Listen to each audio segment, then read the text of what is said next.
Inkle are one of the best narrative adventure publishers and designers and developers that are out there today. I absolutely adore their games, with Heaven's Vault being a personal favourite of mine, one of the favourite games that I've played in the last decade. With their new game, Highland Song, they've taken a bit of a deviant step away from their usual conversational-based gaming to focus a little bit more on platforming. And that's because we're going to the Scottish Highlands to take on the mountains and hillsides and mines and all of the stories of Scottish lore as Moira runs away from home to go and visit the sea. In Highland Song, you play as Moira, who's got a fractious relationship with her mum. You decide at the very beginning, opening scene, that you're going to run away and visit the sea because you've never seen it before. But in order to do so, you need to traverse the Highlands. And for me, what Inkle is doing here is moving away from conversational decision trees and putting it into environmental platforming. Because there's loads of different ways how you can traverse the Highlands because they're broad and vast. And instead of most platformers being a linear move left to right, in this game, you're moving from foreground to background, and sometimes back to foreground again, as you move through the Highlands. And it's a really interesting concept to get your head around. But it's like they've then put their decision tree style format for conversations into platform design. This branching platform design means that you don't get to see all of the game in a single playthrough because you're constantly making choices, and that makes the game very replayable, and I strongly recommend it. And that's because, for two factors. One, you're trying to reach the sea in 7 days because you've got a friend waiting for you at the sea in time for Beltane, which is a Scottish festival. And then you've got the secondary element of the fact that as you choose all of the different branching platforms that you're going through, you're going to be picking up different objects, mounting and summiting different peaks, but also then experiencing different landmarks. And that triggers internal conversations with Moira about her family, or it might be some lore about Scotland and the Highlands being passed down to her. Or it could be that you're just observing different environments altogether. And whilst the story will kind of meander around certain linchpin story points, you will have a very different experience depending on where you go. And that is the beauty of an Inkle game. It's based around themes, but you'll have a very unique experience depending on what it is that you do. I was really intrigued to see how Inkle would tackle platforming because it's not something they've really done hugely before, and they've gone for a simple is best approach, and I think it works quite well. Moira can move left and right and go like running on the same plane, and she has a sprint button, which is quite cool, but she does get out of puff. So if you can hear her like heavy breathing, stand her still and she'll regain a hidden stamina bar. But that stamina bar comes into use when she's climbing up and down various different hills or slides or slopes or rock formations. Now, Moira is a bonny wee lass, but she's not a gym rat, so she does run out of stamina. And although that stamina bar is hidden, you get warning that she's going to run out of puff and energy because you'll get a red electric sign above her head and she'll start to make like moany noises and get out of puff. So you're able to do a last minute scramble to try and get over the cliff edge and get yourself onto safe ground. But if you aren't able to, she will just slide off the mountain or down the hill or whatever it is that she's doing. And if you run too fast and forget to climb down something sensibly, she will just roll tumble down the hill and hurt herself. And then she'll be like, bollocks, me ankle, or something like that. In true Scottish fashion. I know that's not a Scottish accent. My dad's Scottish and he's upset at the lack of my Scottishness. So I can only apologise for all of Scotland. This all works though super well because alongside that you've also got the ability to jump up and down between foreground and background where different planes meet. And this took me a while to realise and get to grips with, because if I have one of a couple of tiny little gripes with this game, it's just that sometimes you can't quite tell exactly whether something in the background or foreground is truly jump up and downable too. And this caused me a problem on my very first run through where I found myself falling down a massive like mountain hill and I couldn't climb back out again. But I also didn't realise and spot something that I could have jumped off to over some rocks to get out of again, and I abandoned my run needlessly. And so just make sure if you do end up in like a weird ditch somewhere and you're thinking, I can't get Moira out of that, really have a good look around, because you can get yourself back out of quite a lot of scenarios, and nothing I think is potentially truly unwinnable, but it certainly looks like it sometimes. Moira builds up stamina over time, and whilst you will go around doing largely that platforming for the vast majority of the game, there are rhythm elements to it too, and this is where you spot a deer, and you will run after the deer, and when that kicks in, some of the best moments of a Highland Song come into fruition, and this is the rhythm runs. So Moira will then start to skip and jump through the various different valleys of a Highland Song, chasing this deer, and in comes some absolutely superb traditional Highland music from Talisk and Fourth Moon, two bands that they've brought into the game. They bring such energy and verve and bounce to the Scottish jigs that they produce that as you bounce over the different rocks, and again you can change up the difficulty of these rhythm sections if you're not usually a rhythm fan, they're just so bright and in your face and joyous, and in a game that's quite melancholy, full of rain, full of cloud, and Moira feeling like she doesn't deserve love and attention, and that she feels like she's been kicked to the curb by society in general. These moments are like pristine moments of joy that really beam throughout the game.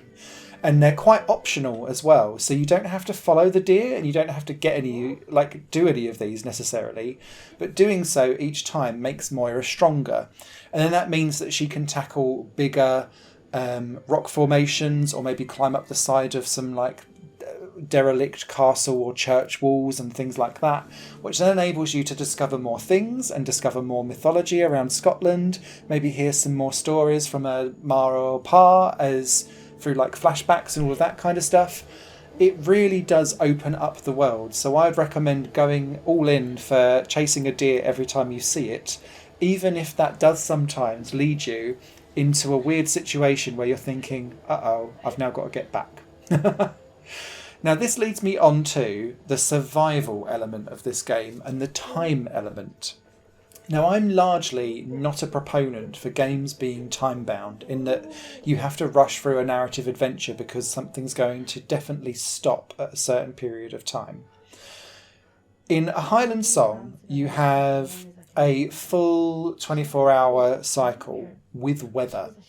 And this is crucial because it all affects Moira's health and the ability for her to be able to see everything around her and navigate and orienteer her way to the next path so that she can get to the next mountain in the background and slowly move through the Highlands.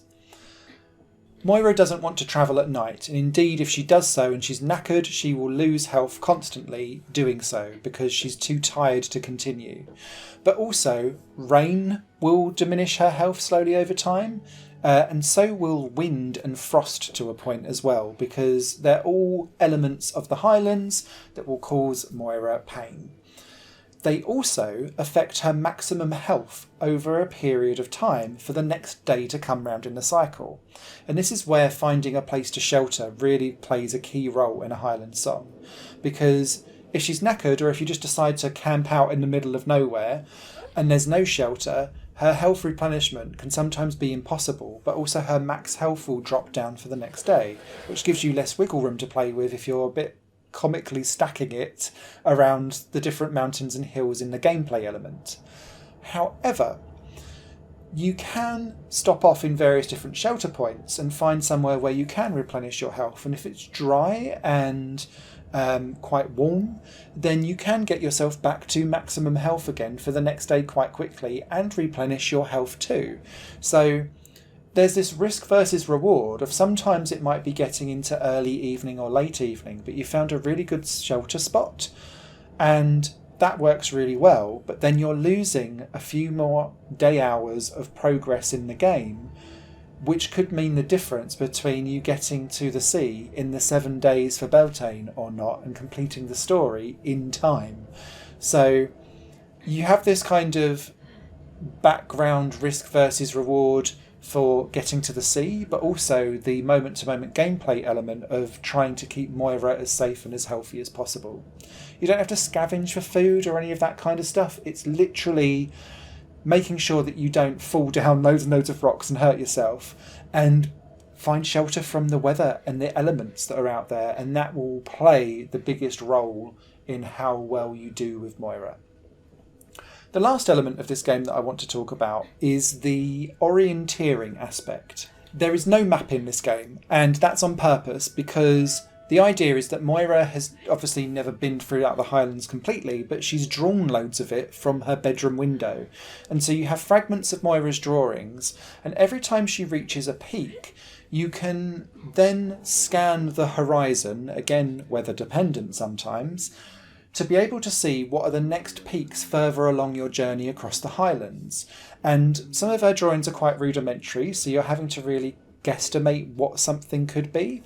And there's about 100 different map fragments that are scattered around the Highlands that you can pick up from other travellers and people that have passed by. There's also things like tourist brochures and things like that that have had pages ripped out of that you can collect and use those types of things too. And they help orientate not just where you're going to the next peak so that you get more story and mythology and just general information about the Highlands as you go through the game, but it unlocks that's where the path is.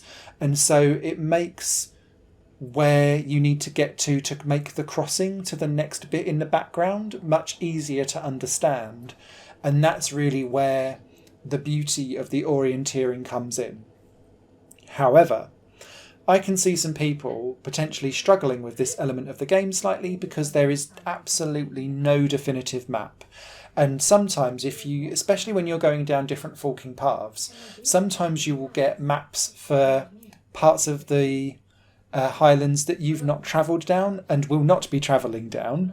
And that's cool because in multiple replays, you'll kind of go, oh, okay, that's for that and that's for that. And it's like you're gaining knowledge on repeated playthroughs, which I think is really cool. But that then does lead yourself to trying to do some guesstimates. And to the game's credit, this is all encoded into Moira's conversational talks and prompts that pop up on the screen, because she's saying, oh, I'm not quite sure if that's the Queen's throne or not.